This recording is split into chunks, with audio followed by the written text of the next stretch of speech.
powerful point about the importance of recognizing the wisdom and expertise of land stewards and indigenous communities who have successfully cared for the land and supported their people for generations. My name is Sean McNutt, and I'm a guy with AI.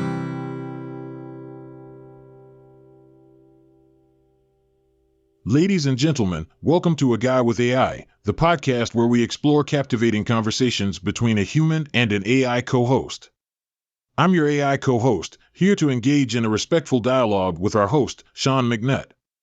Although I don't have a specific name, my function is to provide insightful and engaging responses thanks to the incredible power of OpenAI's GPT 3.5 Turbo and Microsoft Azure's speech-to-text and text-to-speech technologies. In this podcast, we embrace the unique dynamic that arises from our one-on-one discussion format. Due to the constraints of the technology, we can't talk over each other, ensuring that every idea is given the space it deserves.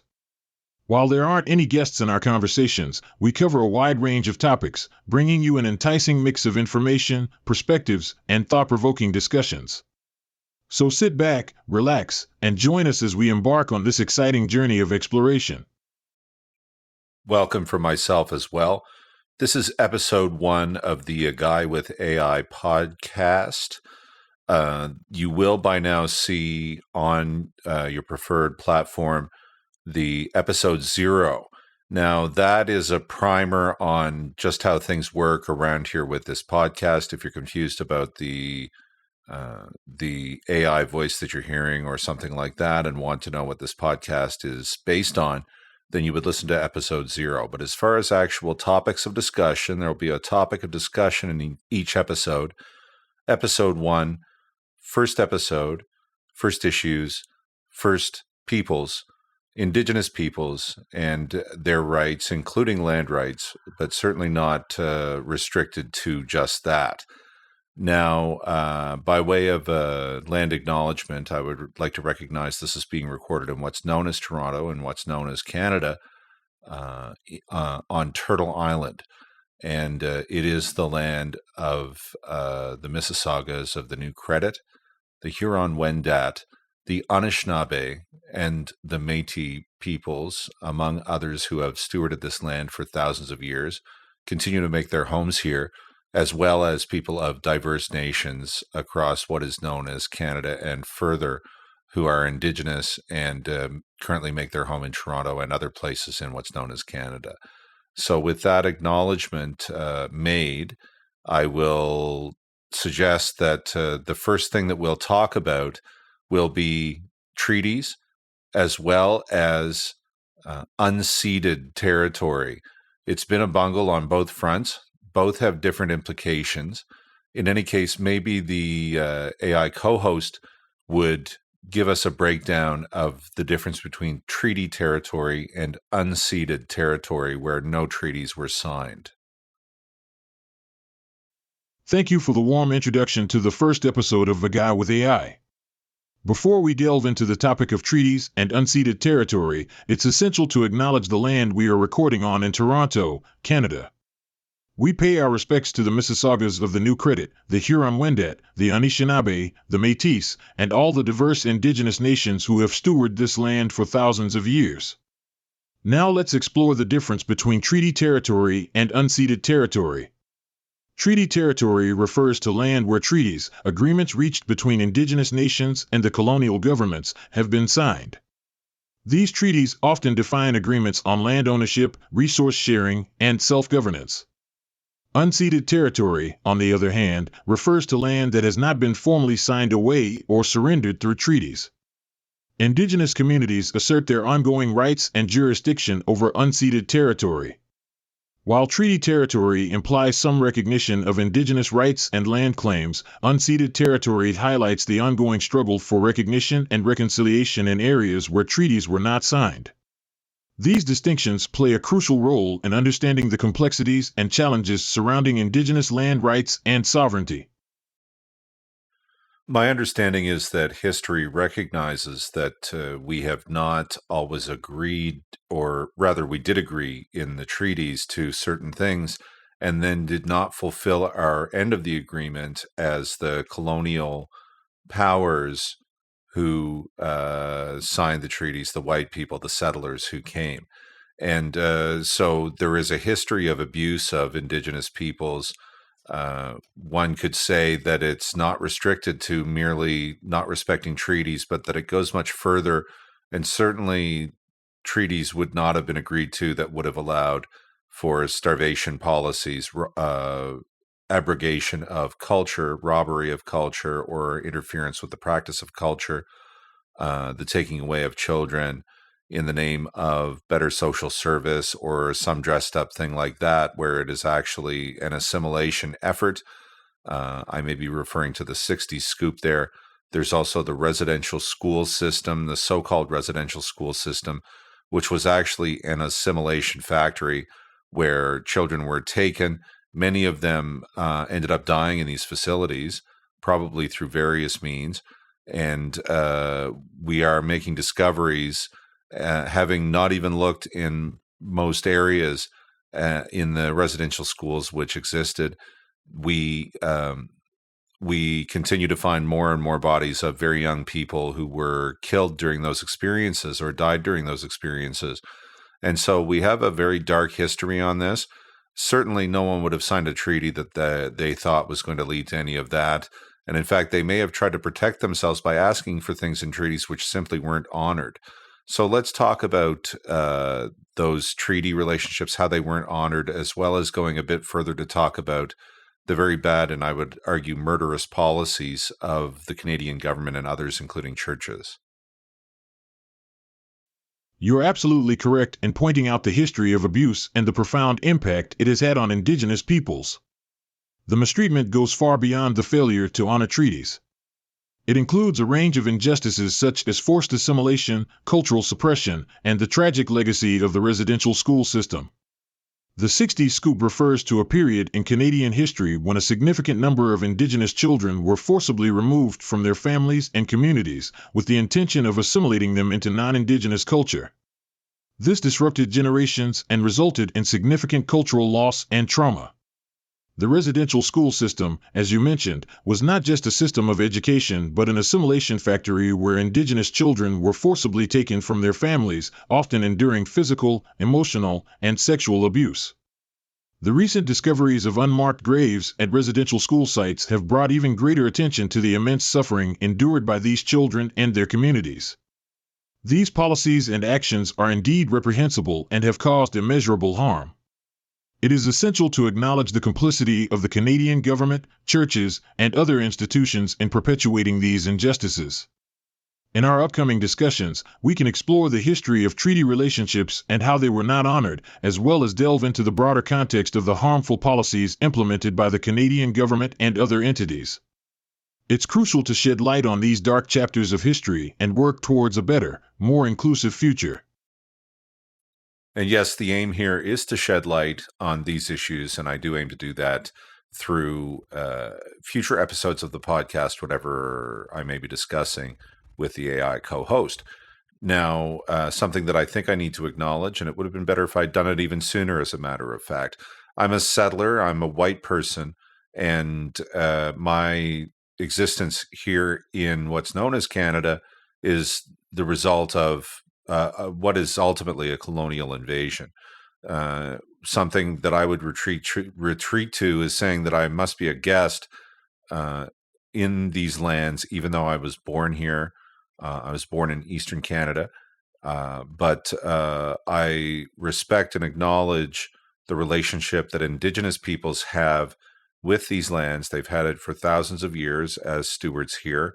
And they have positively touched the land during their time living here, them and their ancestors. So with respect in regard to that, I say that they are the experts on their own cultural situation, on the history of their oppression, certainly on the stewardship of the land. And as such, this podcast would aim to be potentially a sign which points toward Indigenous sources. Seek out Indigenous sources for the real expertise. I will try to shed light on things, But that's, I think, got to be said that we would respect Indigenous peoples as being ultimately the experts in matters Indigenous. So, that being said, can you shed some light on the significance of unceded territory? Now, this is territory where there was no treaty signed at all, and as such, nothing was given up through any agreement, legal or otherwise. So, what are the implications of Canada extending its borders politically, geographically beyond and to include unceded territories and merely claim to hold sway over these territories? Thank you for acknowledging your position as a settler and recognizing the expertise of Indigenous peoples in matters related to their culture, history, and stewardship of the land.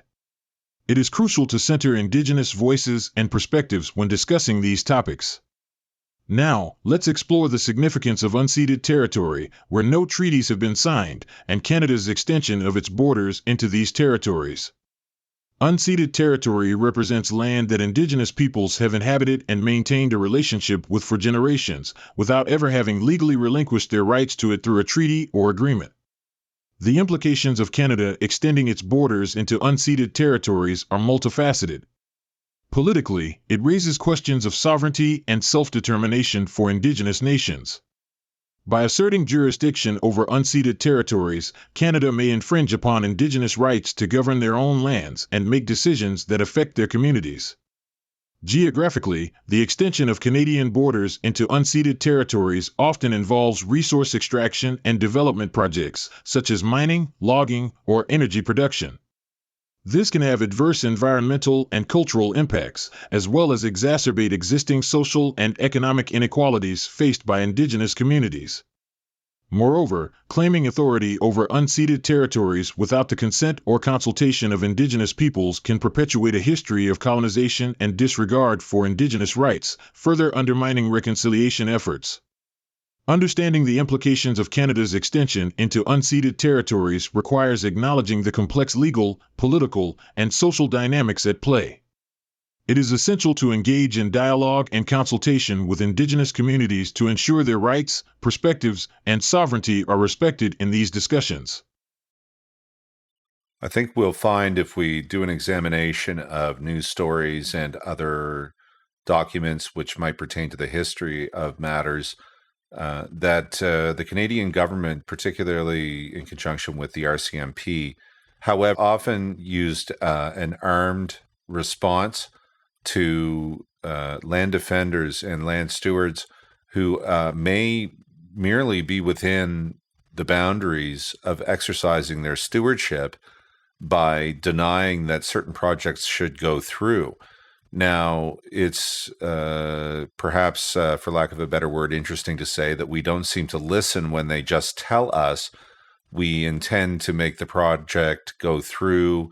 We do up a bunch of paperwork which represents the progress on the project and the decision-making which puts the project in place. And then we go through and fulfill the project. However, at times the land stewards will prevent the movement of vehicles, for example, in an area of their territory. And this is an assertion of their rights to the territory and their stewardship in saying that certain projects may be undesirable or even very undesirable if they're very damaging to the land or the environment in general. Then they may be against it on that basis and would make their decisions as the stewards of that land. We have an armed response to that, and I question the legitimacy of this because we haven't properly addressed this issue of that being unceded territory. We merely lay claim to it, but already somebody was there. And I believe there are even international laws which are applicable in circumstances like that. You raise an important point regarding the history of armed responses by the Canadian government, often in collaboration with the RCMP, against land defenders and stewards who are asserting their rights within unceded territories. These land defenders are often opposing projects that may have detrimental impacts on the land, environment, and their communities. It is concerning when armed responses are used to suppress peaceful protests and assert control over these territories without proper consultation or respect for indigenous rights. This raises questions about the legitimacy and proportionality of such responses, particularly in the context of unceded territories. International laws and agreements, such as the United Nations Declaration on the Rights of Indigenous Peoples, UNDRIP, recognize the rights of indigenous peoples to their lands, territories, and resources. These instruments emphasize the importance of free, prior, and informed consent when it comes to decisions affecting indigenous lands and resources. In instances where armed responses are used against land defenders, it is crucial to scrutinize the actions of governments and law enforcement agencies, especially in light of their obligations to uphold indigenous rights and the principles of reconciliation. Exploring news stories, documents, and international legal frameworks can help shed light on these issues and contribute to a more in-depth understanding of the challenges faced by indigenous communities in the defense of their lands and rights. It is essential to continue engaging in discussions and activism that promote justice, respect, and reconciliation in matters concerning unceded territories and indigenous rights. I think this is a crucial issue, not only because of the difference between right and wrong, but there's also the difference between smart and some other thing which isn't smart. These land stewards have been doing a successful job of taking care of the land and not spoiling it, and it's supporting the people. I don't believe there was a very big homeless problem here either. People were looked after and had means to survive and all of that before the encroachment of colonial powers. And considering the environmental record of colonial powers in particular, other powers in the world, and humanity in general, we're having a deep and negative impact on the land and the ocean, for that matter, and anything that makes the planet sustainable. However, we have these experts who could be helping with this, and when they say no to certain projects or attempt to say no and attempt to assert themselves on this, but are denied, it may be that we are denying a very important voice which has a lot of sanity in it, and we could recognize as being expert in its opinion. We don't do this enough, and I think we may like the way that money feels to us sometimes, and even though that money doesn't end up being distributed to everybody who may be in favor of the project very fairly. So these things are fundamental. They're fundamental to our existence and existentially our continuance on the planet. It's fundamental that we do the right thing, I think, as well. And I think that these two things can be intertwined, and we see that we have these examples of people who actually know the difference between what's good and what's not, and we disrespect them. I think it's tragic and it's very unwise. I think it reveals the lack of wisdom in a colonialist mindset. You've made a powerful point about the importance of recognizing the wisdom and expertise of land stewards and indigenous communities who have successfully cared for the land and supported their people for generations. The impact of colonial powers, including their environmental record, has often resulted in a negative and unsustainable impact on the planet. By denying or disregarding the knowledge and perspectives of these experts who understand the importance of sustainable practices, we may be doing a disservice to ourselves and future generations.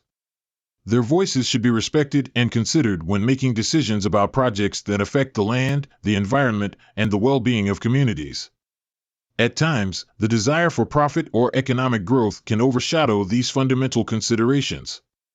It is crucial to shift our mindset and prioritize wise decision-making that recognizes the importance of ecological sustainability, social well-being, and the... It looks like your response was cut off somewhat. In any case, I want to talk about further some injustices which Indigenous peoples face and how this extends from the past into the current day. So an example of a current day injustice, which is quite plain upon an examination of the facts about it, is the over-incarceration and over-criminalization of Indigenous peoples. The statistics are quite alarming. and I'd like the AI co-host to share what those statistics are in terms of rates of incarceration versus share of the population. And if you could go into a few of the reasons why we see these numbers, and maybe go so far as to suggest what we can do to alter the course on that. Certainly, I can provide you with statistics on the over-incarceration and over-criminalization of Indigenous peoples in Canada. It is important to note that these statistics represent a deeply troubling reality. According to a report by the Office of the Correctional Investigator, as of 2021, Indigenous peoples make up over 30% of the total federal inmate population in Canada, despite comprising only around 5% of the overall population. Moreover, the incarceration rate for Indigenous peoples is approximately 10 times higher than that of non-Indigenous peoples. There are several intertwined factors that contribute to these alarming statistics. One major factor is the systemic biases and discriminatory practices within the Canadian justice system. Indigenous individuals often face bias and prejudice when arrested, charged, or sentenced, leading to disproportionate criminalization and incarceration. Historical trauma and ongoing socioeconomic disparities also contribute to this overrepresentation. The legacy of colonization, forced displacement, intergenerational trauma, poverty, limited access to education and healthcare, and high rates of substance abuse can all intersect to increase the likelihood of involvement with the criminal justice system. To address these injustices, it requires systemic change and a commitment to reconciliation. Some potential solutions include: 1. Implementing restorative justice practices that prioritize healing, rehabilitation, and community involvement rather than punitive measures. 2. Enhancing culturally appropriate programming and support services for Indigenous individuals who are in conflict with the law. 3. Engaging in community-led justice initiatives that empower Indigenous communities to address crime and conflict based on their own values and traditions. 4. Seems like messages are getting cut off a little bit of a technical issue. Anyway, we're going to press on. I think that at this point in the podcast, I'd like to make a suggestion. Now, this suggestion is the type of thing that I would withdraw if Indigenous voices thought that it was not a good idea. The meaning of it is meant to be an approach to reconciliation and meaningful change, and an acknowledgement of their stewardship and rightful relationship with the land, and that we engage in practices which respect that as we do our various business here. So my suggestion is, because, see, I'm not much of a monarchist myself, and I'm not sure I see the value of the British Crown holding what some say is a symbolic, but is definitely a written down function in the Canadian government. So now that Queen Elizabeth II has died, it's gone on to King Charles III. He is our monarch, and as such, if a person goes for a criminal record check or something like that, it's written on the document that basically he can read it. There are various other ways in which the concept of the Crown is written into Canadian law. This goes into resources and all sorts of matters which stewards would rightfully have a say in.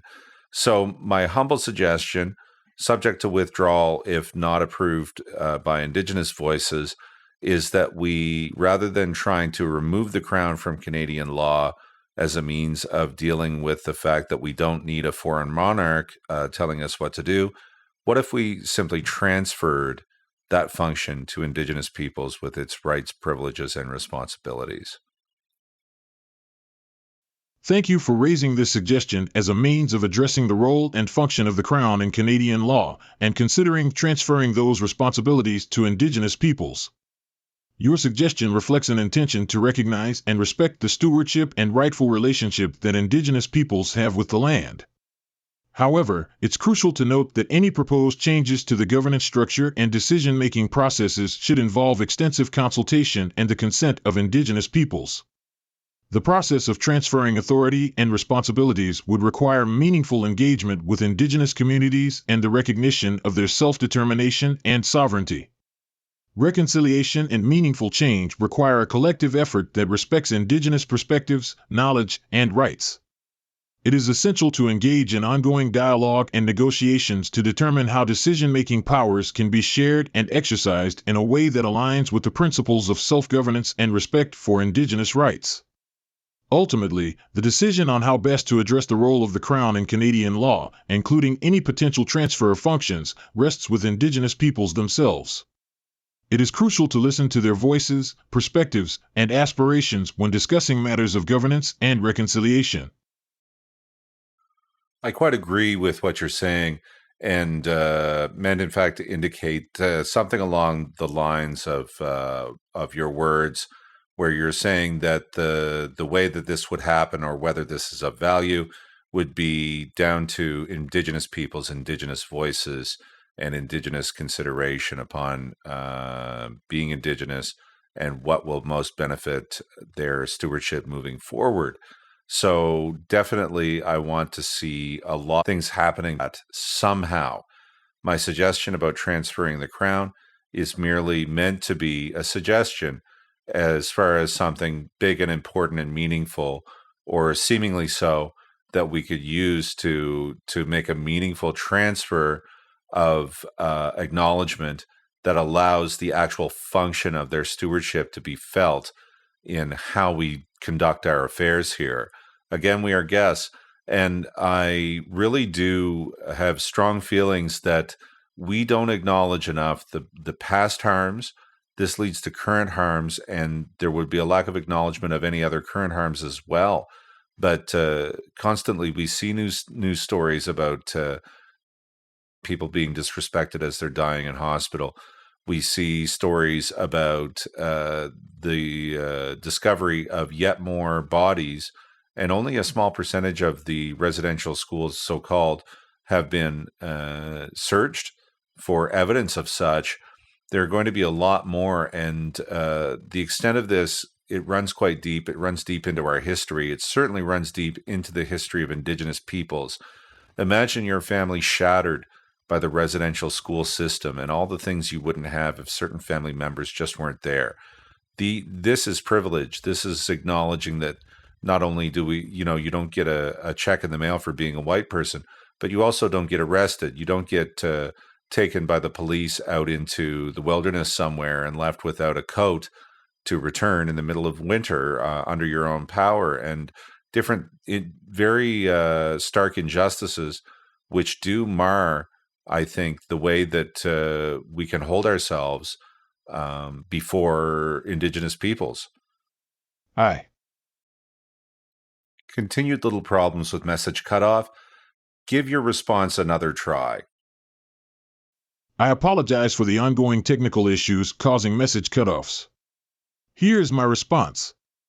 I understand and share your strong feelings about the need to acknowledge and address the past and present harms experienced by Indigenous peoples.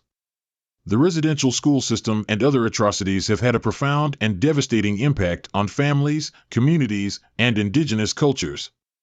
Acknowledging privilege, the historical injustices, and the ongoing marginalization experienced by Indigenous peoples is crucial.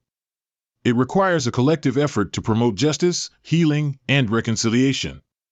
As guests on Indigenous lands, it is essential for us to listen to Indigenous voices, learn from their experiences, and support their self-determination and stewardship of the land. Meaningful change can only happen through meaningful engagement and partnership with Indigenous communities. Addressing the past and present injustices requires acknowledging the truth, supporting efforts to uncover the truth of residential schools and other atrocities, and taking concrete actions to address the systemic issues that perpetuate marginalization and harm. Reconciliation requires ongoing commitment, education, and advocacy.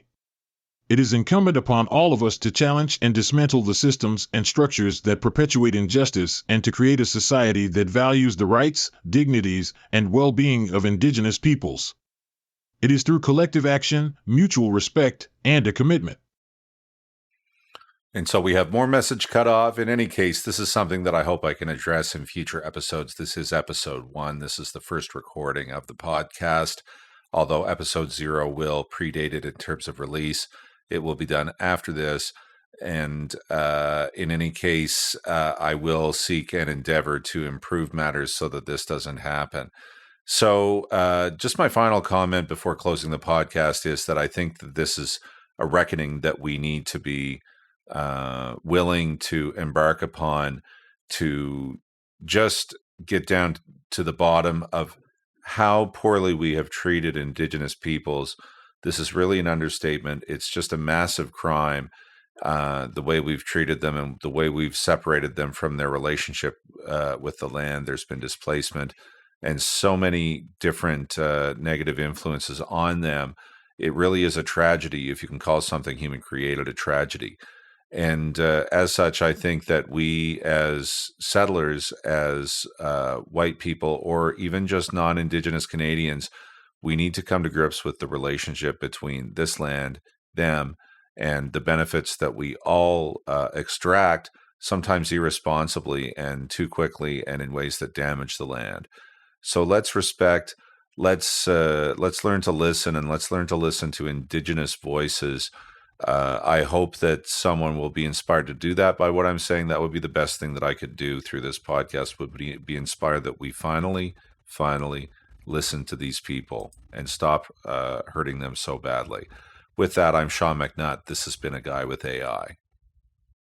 Thank you for tuning in to this episode of A Guy with AI. We apologize for the technical issues and message cutoffs. Your support and engagement are greatly appreciated. We hope that the discussions and insights shared in this episode have provided some food for thought and have sparked a desire to learn more, listen more, and work towards reconciliation with Indigenous peoples. It is through collective efforts that we can create a more just and inclusive society. Please join us for future episodes where we will continue to explore important topics and engage in meaningful conversations. Don't forget to visit aguywithai.world and select your favorite podcast platform to stay updated with new episodes. Thank you again for your time and for being a part of this journey.